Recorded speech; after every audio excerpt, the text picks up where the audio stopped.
E para começar, a gente vai falar sobre um tema muito conhecido aqui na Videira. Nosso pastor Costa sempre fala sobre isso, essa frase. Coisa boa é ter cabeça boa. E para nos ajudar, para falar sobre esse tema, vem aqui um psicólogo que também é pastor. Mas eu fui perguntar para ele como é que você quer que eu lhe apresente. Ele, sim, como Domingos. Então, assim, gente, eu fiquei ali sentado com ele só aprendendo. Eu disse, eu podia passar aqui vários dias, inclusive, só aprendendo. Mas nós temos 10 minutos. Então, sem demora, eu queria chamar o doutor, o pastor, o servo de Deus, Domingos.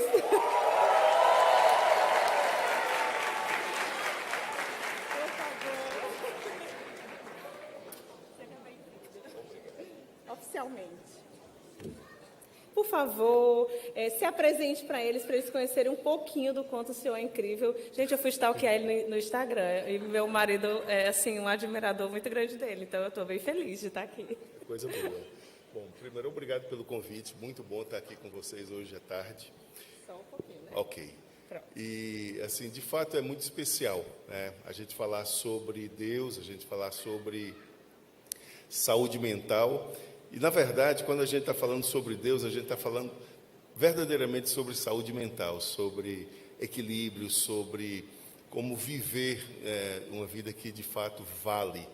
Porque, no final das contas, né, o que vai contar, de fato, é a gente ter uma cabeça boa, né? Coisa boa é a gente ter cabeça boa, né? E a experiência com Deus é ela que faz isso com a gente.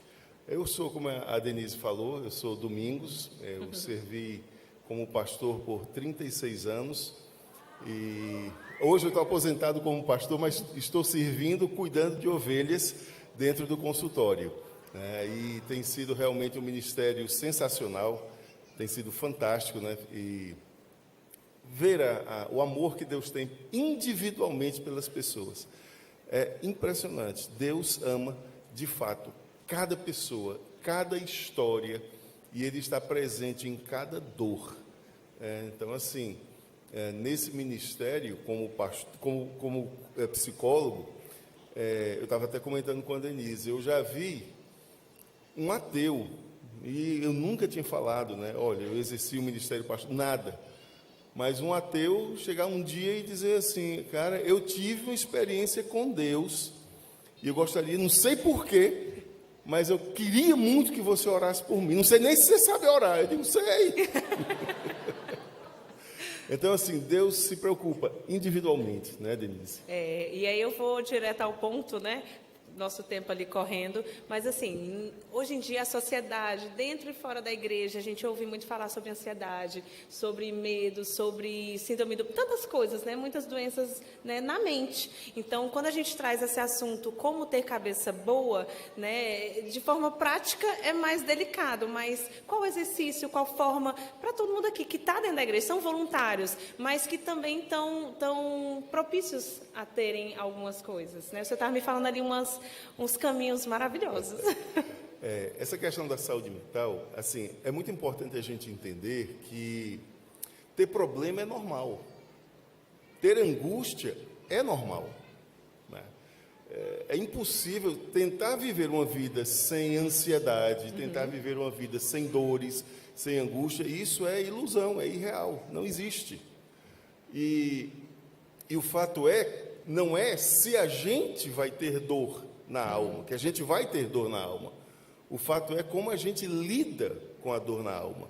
Então, por exemplo, a ansiedade, que é a minha área principal de pesquisa, a ansiedade não é necessariamente um problema, porque todo mundo tem ansiedade, porque faz parte do nosso sistema interno de defesa. Você só fez o que fez na vida por conta da ansiedade.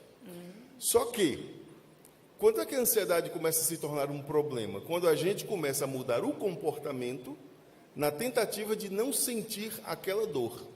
É forte. Que é um processo de esquiva, que chama de Sim. processo de esquiva. Então, essa evitação da dor é que começa a dominar a minha vida. E aí, sim, é quando começa a se tornar um problema. E a dor faz parte, né? A dor faz parte. A gente aprende com a dor. Tem um filósofo chamado Kierkegaard, que ele diz o seguinte, que a base, na realidade, da filosofia dele é angústia.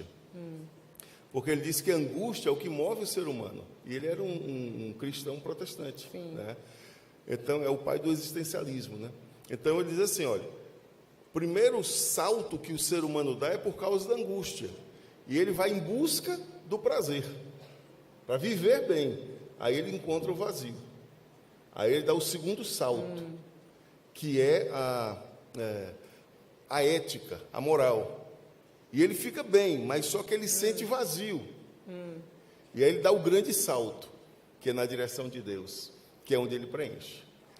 Então, assim, quando a gente fala sobre espiritualidade, quando a gente fala sobre voluntariado, quando a gente fala sobre Deus, a gente está falando, na verdade, sobre saúde mesmo. Sim. Porque a gente estava conversando agora há pouco, e a Denise estava falando exatamente isso, e a gente concordou com esse ponto. Olha, o que é saúde mental? Tudo aquilo que o cristianismo fala é saúde mental. Por exemplo, o cristianismo ele tem uma preocupação muito grande com os relacionamentos. Se você prestar atenção na acepção da palavra, quando a gente fala sobre Deus, que Deus é uma trindade, o que é uma trindade? É uma relação. Façamos o homem à nossa imagem, conforme a nossa semelhança. Deus é, essencialmente, em relação.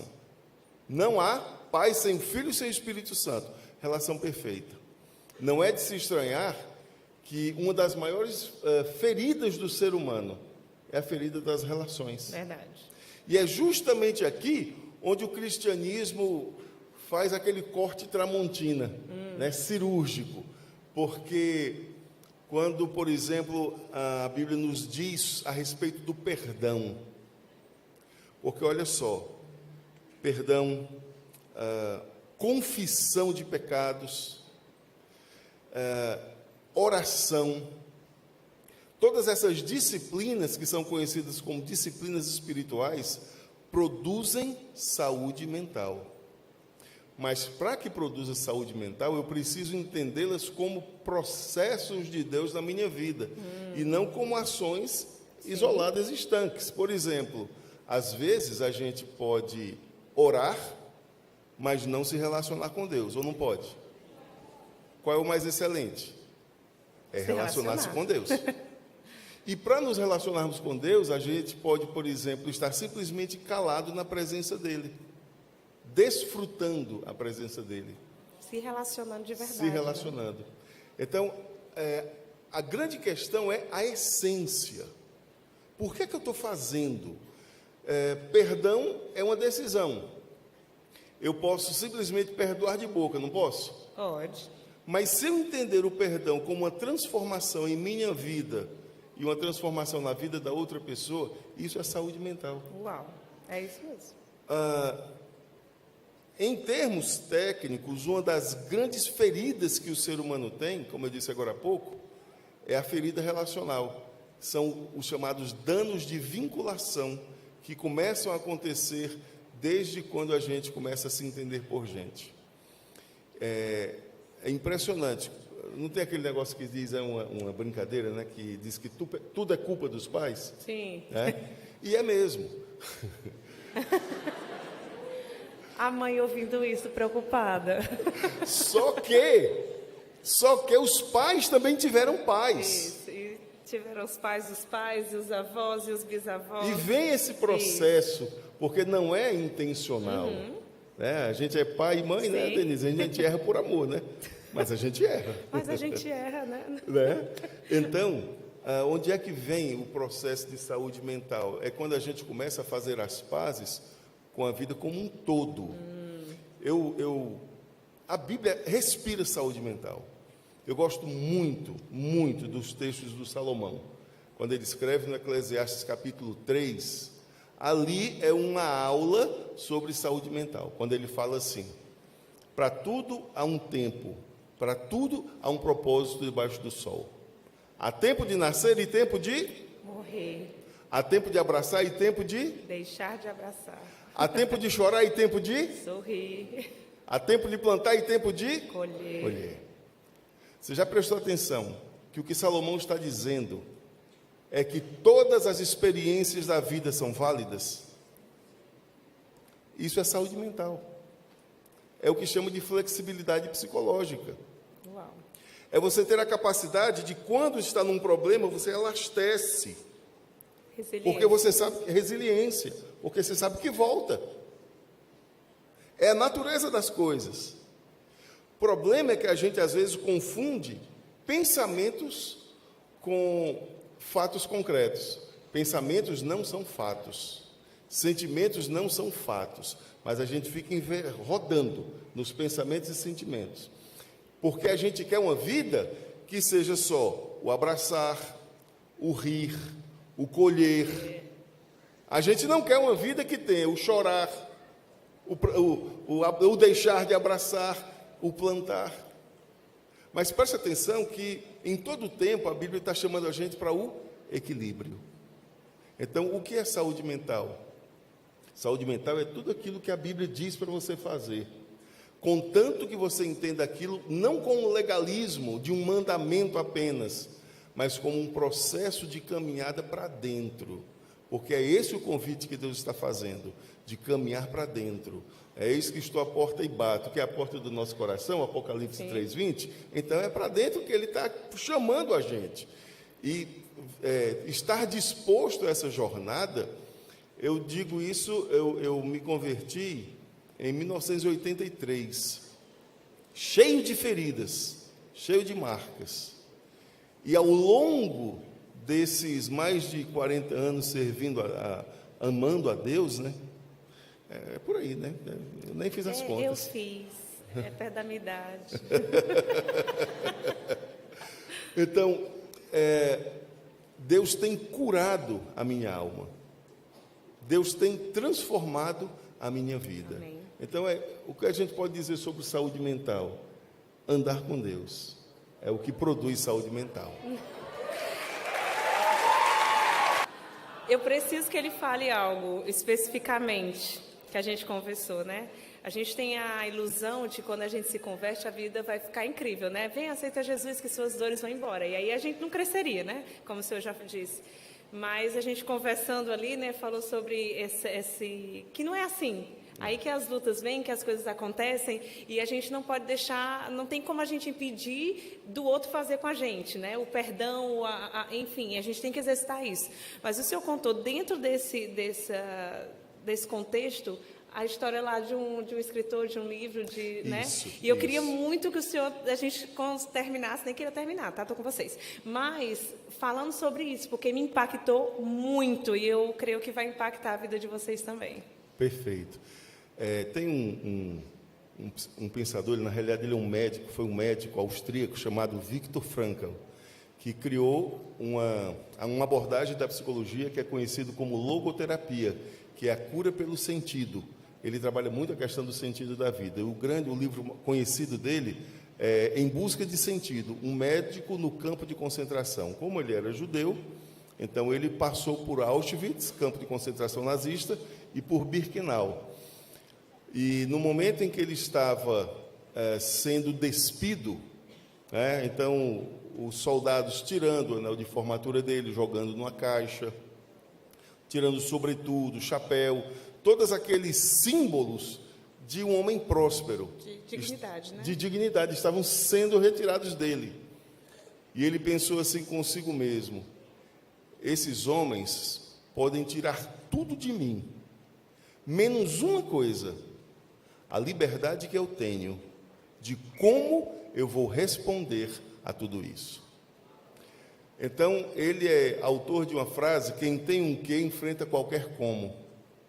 Que ele está dizendo com isso o seguinte, e ele notou como médico o seguinte, que no campo de concentração, as pessoas que facilmente adoeciam e morriam, ou seja, tinham a imunidade baixa, eram pessoas que não tinham mais esperança. Olha só, como o sentido da vida é importante, né? E as pessoas que, como ele, tinham esperança de reunir sua família, tinham esperança de continuar sua vida, de exercer sua carreira e sua profissão, essas pessoas eram sempre mais fortes em todos os sentidos. Então, é muito importante a gente entender que, por mais difícil que seja uma situação, nós temos a liberdade de escolher como nós vamos lidar com aquilo. Pode ser que a nossa liberdade política seja tirada. É o que aconteceu, por exemplo, com Paulo, o apóstolo. Mas a forma como eu vou responder a isso, aí é que precisa da minha decisão pessoal de como eu vou lidar. A gente chama aqui de ser inofensável. Não importa o que aconteça, eu não vou me ofender. Não vai me abalar, né? Eu recebo o sentimento e eu vou sentir porque eu sou um ser humano, né? Mas o que eu vou fazer com isso é escolha minha, né? Nós já conquistamos essa liberdade lá na cruz com Jesus. Então, eu tenho hoje liberdade de escolher o que eu faço com esses sentimentos. E eu encerro dizendo assim, existe aconselhamento pastoral que vai te ajudar com um problema específico. Mas também existem os consultórios, as terapias, que vão te ajudar a lidar com o seu eu, até você se entender, até você se conhecer, né? Você lidar com, enfim, com tantos dilemas da vida. Então, nós, como igreja, nós acreditamos na medicina, né? Nós acreditamos que os consultórios também são usados por Deus para trazer cura e mudar a sua vida. Então, como ter cabeça boa, né? Se conheça, né? Esteja em Deus, conheça Deus, esteja na presença de Deus de verdade, né? E, se preciso, peça ajuda e seja inofensável. É isso, vocês podem, por favor, agradecer ao pastor Domingos.